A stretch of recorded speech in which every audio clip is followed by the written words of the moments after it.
అందరికీ నమస్కారం. స్టాక్ మార్కెట్లో కొన్ని కథలుంటాయి. అవి మొదట్లో అద్భుతంగా అనిపిస్తాయి, కానీ ముగింపులో మాత్రం మనకి కొన్ని కఠినమైన గుణపాఠాలు నేర్పి వెళ్తాయి. అలాంటి ఒక కథే ట్రెంట్ లిమిటెడ్ కథ.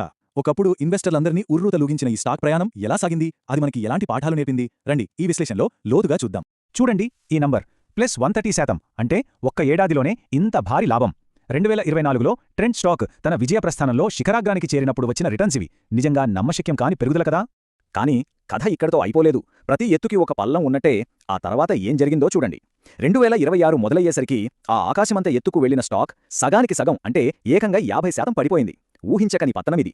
మరి ఇప్పుడు మనందరి మదిలో మెదిలే ప్రశ్న ఒక్కటే: ఇండియాలో హాటెస్ట్ స్టాక్స్లో ఒకటిగా ఉన్న ఈ కంపెనీ తన విలువలో సగాన్ని ఎలా కోల్పోయింది? ఇంత వేగంగా పెరిగిన స్టాక్ అంతే వేగంగా ఎందుకు కుప్పకూలింది? ఈ విశ్లేషణలో మనం ఈ ప్రశ్నకు సమాధానాన్ని వెతకబోతున్నాం. సరే, అసలు ఈ కథ ఎక్కడ మొదలైందో అర్థం చేసుకోవాలంటే మనం కొన్ని సంవత్సరాలు వెనక్కి వెళ్ళాలి. 2020 నుంచి 2024 మధ్య ట్రెంట్ అద్భుతమైన వృద్ధి వెనుక ఉన్న అసలు కారణాలేంటో చూద్దాం. ఈ మొత్తం గ్రోత్ స్టోరీలో హీరో ఎవరంటే జూడియో. అవును, ఈ వాల్యూ ఫ్యాషన్ బ్రాండ్ ట్రెంట్ కంపెనీకి ఒక గ్రోత్ ఇంజిన్లా మారింది.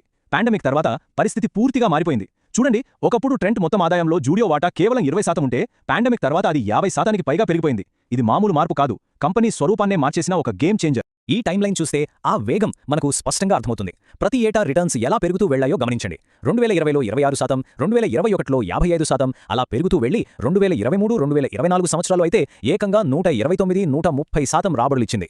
ఇది మార్కెట్లో ఎంత పెద్ద సంచలనం సృష్టించి ఉంటుందో ఊహించుకోవచ్చు. అయితే ఈ పెరుగుదల కేవలం హైప్ వల్ల వచ్చింది కాదు, దాని వెనుక బలమైన బిజినెస్ పర్ఫార్మెన్స్ కూడా ఉంది. ఒక్కసారి నంబర్స్ చూడండి. వాళ్ళ ఆదాయం అంటే రెవెన్యూ ప్రతి ఏటా 50 నుంచి 60% చొప్పున పెరిగింది. కేవలం 4 ఏళ్లలో స్టోర్ల సంఖ్య 100 నుంచి 500 దాటిపోయింది. అంటే ఎంత వేగంగా విస్తరించారో చూడండి. అలాగే లాభాలు కూడా బాగా పెరిగాయి. సో ఇవన్నీ కలిసి స్టాక్ పెరగడానికి ఒక బలమైన పునాది వేశాయి. ఫండమెంటల్స్ అంతా బానే ఉంది, కానీ ఒక పాయింట్ తర్వాత కథ ఫండమెంటల్స్ నుంచి హైప్ వైపు మళ్ళింది. మార్కెట్లో సెంటిమెంట్, ఉత్సాహం ఇవే స్టాక్ని నడిపించడం మొదలుపెట్టాయి. ఆ హైప్ వేవ్ ఎలా ఉండేదో ఇప్పుడు చూద్దాం. 150x ఏంటి ఈ నంబర్ అనుకుంటున్నారా? ఇదే ఆ స్టాక్ చేరుకున్న peak price to earnings ratio, అంటే పీఈ నిష్పత్తి. సింపుల్గా చెప్పాలంటే కంపెనీ ₹1 సంపాదిస్తే దానికోసం ఇన్వెస్టర్లు ₹150 పెట్టడానికి రెడీగా ఉన్నారన్నమాట. ఫ్యూచర్ గ్రోత్ మీద అంచనాలు ఏ రేంజ్లో ఉన్నాయో ఈ ఒక నెంబర్ చెబుతుంది. ఇది నిజంగా విపరీతమైన వాల్యుయేషన్. ఈ హైప్కి ఆజ్యం పోసినట్టు ఫైనాన్షియల్ అనలిస్టులు, బ్రోకరేజ్ సంస్థలు కూడా రంగంలోకి దిగారు. వాళ్లంతా ఇంకా పెరుగుతుంది అంటూ చాలా బుల్లిష్ రిపోర్ట్లు ఇచ్చారు. మోతీలాల్ ఓస్వాల్, మెరే అసెట్ లాంటి పెద్ద సంస్థలు కూడా కొనండి అని సిఫార్సు చేశాయి. లక్ష ధరలను ఆకాశానికి పెంచుకుంటూ పోయారు. అందరూ 30-40% గ్రోత్ గ్యారంటీ అన్నట్టుగా మాట్లాడారు. అప్పటి పరిస్థితికి ఈ ఒక్క కోట్ అద్దం పడుతుంది. మోతీలాల్ ఓస్వాల్ వాళ్ళు ఏమన్నారంటే ఇది ఒక 10 రెట్ల వృద్ధి కథ అని. ఆగస్ట్ 2024లో అన్న మాటిది. ఇలాంటి పెద్ద పెద్ద స్టేట్మెంట్లే స్టాక్ చుట్టూ ఉన్న హైప్ను పీక్స్కి తీసుకెళ్లాయి. సరే, ఇప్పటిదాకా అంతా అద్భుతంగా ఉంది, కానీ ఇక్కడ నుంచే కథలో అసలు ట్విస్ట్ మొదలవుతుంది. ఆకాశంలో విహరిస్తున్న ఈ గ్రోత్ స్టోరీకి నెమ్మదిగా పగుళ్లు రావడం మొదలైంది. ఆ హైప్కి వాస్తవానికి మధ్య దూరం ఎలా పెరిగిందో చూద్దాం. ఇక్కడ చూడండి, ఒకవైపు హైప్, మరోవైపు రియాలిటీ. బ్రోకరేజ్లేమో 30%కి పైగా రెవెన్యూ గ్రోత్ ఉంటుందని అంచనా వేశాయి. కానీ గ్రౌండ్ రియాలిటీ ఏంటి? గ్రోత్ కేవలం 17%కి పడిపోయింది. సేమ్ స్టోర్ సేల్స్ గ్రోత్ అయితే మరీ దారుణంగా సింగిల్ డిజిట్స్కి పడిపోయింది. అంటే అంచనాలకి వాస్తవాలకి మధ్య ఎంత పెద్ద గ్యాప్ ఏర్పడిందో కదా. ఇక్కడే మనం లా ఆఫ్ లార్జ్ నంబర్స్ అనే ఒక సింపుల్ కాన్సెప్ట్ను గుర్తు చేసుకోవాలి. అదేంటంటే ఒక కంపెనీ సైజ్ పెరిగే కొద్దీ దాని గ్రోత్ రేట్ నెమ్మదిస్తుంది. చాలా సింపుల్. చిన్న మొక్క పెరిగినంత వేగంగా ఒక పెద్ద మహావృక్షం పెరగలేదు కదా. అలాగే ట్రెంట్ అంత పెద్ద కంపెనీ అయ్యాక కూడా ప్రతి ఏటా 50% చొప్పున పెరగడం అనేది అసాధ్యం. మార్కెట్ ఈ నిజాన్ని నెమ్మదిగా గ్రహించడం మొదలుపెట్టింది. ఆ హైప్ అనే మంచుకొండలో అందరూ పైన కనిపించే విజయాన్ని మాత్రమే చూశారు, కానీ నీటి కింద ఉన్న ప్రమాదాలను పట్టించుకోలేదు. అవేంటంటే 1. స్టోర్ కానిబలైజేషన్, అంటే కొత్తగా తెరిచిన జూడియో స్టోర్లు పక్కనే ఉన్న పాత స్టోర్ల సేల్స్ని తినేశాయి. 2. కాంపిటీషన్, రిలయన్స్ అజియో లాంటి వాళ్లు మార్కెట్లో దూకుడు పెంచారు. 3.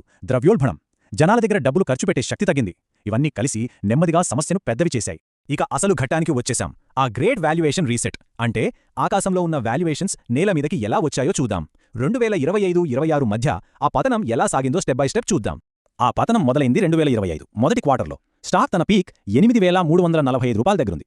అప్పుడే వీక్ ప్రాఫిట్ రిపోర్ట్ వచ్చింది. వెంటనే 10% పడింది. అంతే, అక్కడి నుండి పతనం ఆగలేదు. నెక్స్ట్ క్వార్టర్లో అంచనాలను అందుకోలేకపోయింది, మరింత పడింది. 2025 ముగిసేసరికి ఆ ఒక్క ఏడాదిలోనే 42% నష్టపోయింది. 2026 మొదట్లో మరో 10% పడి దాదాపు $3,900 దగ్గరికి చేరింది. ఇది మామూలు పతనం కాదు. గడిచిన 12 ఏళ్లలో ట్రెంట్ స్టాక్ వార్షికంగా నష్టపోవడం ఇదే మొదటిసారి. అర్థం చేసుకోండి, ఒక దశాబ్దానికి పైగా కన్సిస్టెంట్గా రిటర్న్స్ ఇచ్చిన ఒక విన్నింగ్ స్టాక్కి ఇది ఒక పెద్ద టర్నింగ్ పాయింట్. సరే, ఈ మొత్తం కథ, ఈ బాధ నుంచి ఇన్వెస్టర్గా మనం ఏం నేర్చుకోవాలి? ఈ కేస్ స్టడీని భవిష్యత్తులో మనల్ని కాపాడే ఒక జ్ఞానంగా ఎలా మార్చుకోవాలో చూద్దాం. ఈ మొత్తం కథ నుంచి మనం గుర్తుంచుకోవాల్సినవి 5 కీలకమైన పాఠాలు. 1. హైప్ సైకిల్లో చిక్కుకోకూడదు, ఎప్పుడూ జాగ్రత్తగా ఉండాలి. 2.